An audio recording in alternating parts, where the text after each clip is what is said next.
Tight ಹಿಡಿಬೇಡಿ loose ಬಿಡಿ body loose ಬಿಡಿ. ನೀವು ಅಳ್ಬೇಡಿ ಏನಾಗಲ್ಲ ಸಣ್ಣದಾಗ ಅಷ್ಟೇ. ಕೈ ಹಿಡ್ಕೊಳ್ಳಿ ಮೇಡಮ್, ಟೈಟ್ ಹಿಡಿಬೇಡಿ ಬಾಡಿ, ಲೂಸ್ ಬಿಡಿ. ಹಾ ಅಷ್ಟೇ. ಮತ್ತೆ ಇನ್ನೇನ್ ಸಮಾಚಾರ? ಪುಷ್ಪ 2 ನೋಡಿದ್ರಾ? ಇಷ್ಟೊಂದ್ ಜನ ಯಾಕಿದ್ದೀರಾ ವಾರ್ಡ್ ಅಲ್ಲಿ? ಇಷ್ಟೊಂದ್ ಜನ ಇರಂಗಿಲ್ಲ. ಡಾಕ್ಟರ್ ಬಂದ್ರೆ ನಮಗ್ ಬೈತಾರೆ, ಬೇರೆ ಪೇಷಂಟ್ಸ್ ಗೆಲ್ಲ ಗಲಾಟೆ ಆಗಿ ತೊಂದರೆ ಆಗುತ್ತೆ. ಪೇಷಂಟ್ ತಾಯಿ ಒಬ್ರು ನೀವಲ್ಲಮ್ಮ, ನೀವಿರಿ. ನೀವೆಲ್ಲ ಆಚೆ ಹೋಗಿಕ್ಕೆ ಅರ್ಜೆಂಟ್ ಆಯ್ತು, ವಾಂತಿ ಬರಂಗಾಯ್ತು, ಹುಚ್ಚೆಗೆ ಹೋಗ್ಬೇಕು ಅಂತ ಅನ್ಸಿದ್ರೆ ನೋಡಿ, ಈ ಬಟನ್ ಒತ್ತಿ. ಈ ಬಟನ್ ಅಲ್ಲ, ನರ್ಸ್ ನ ಕರಿಬಾರ್ದು, ಆಯನ ಕರಿಬೇಕು, ಸರಿನಾ? ಒಂಚೂರು ನಮ್ಗಲ್ಲ ನೋಡು, ಇಷ್ಟು ಇರ್ಬೇಕಷ್ಟಂಗಾಗುತ್ತೆ. ಎಲ್ಲಿ ಆ ಕಡೆ ತಿರ್ಕೊ, ಇಟ್ಕೊಳ್ಳಿ. ಓಕೆ ಹಾಗೆ ಹೋಯ್ತು ಅಷ್ಟೇ. ನೋವಾಯ್ತಾ? ಗೊತ್ತಾಗ್ಲೇ ಇಲ್ಲ ತಾನೆ? ಕೆಳಗಡೆ ಮೆಡಿಕಲ್ ಸ್ಟೋರ್ ಅಲ್ಲಿ ಕೇಳಿ, 500 ml 2 ಬಾಟ್ಲು.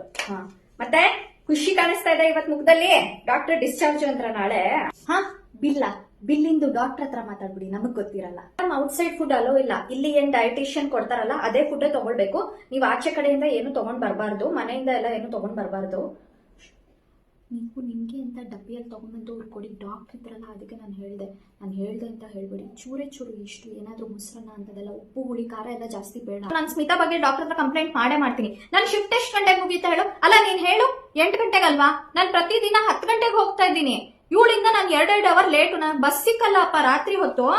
ನಮ್ಗೂ ಮನೆ ಮಠ ಅಂತ ಇರುತ್ತಲ್ವಾ? ನಾನು ನನ್ ಗಂಡನ್ ಹೋಗಿ ಅಲ್ಲಿ ಅಡ್ಗೆ ಮಾಡ್ಬೇಕು, ಮಕ್ಳಿಗೆ ನೋಡ್ಕೊಳ್ಬೇಕಲ್ವಾ?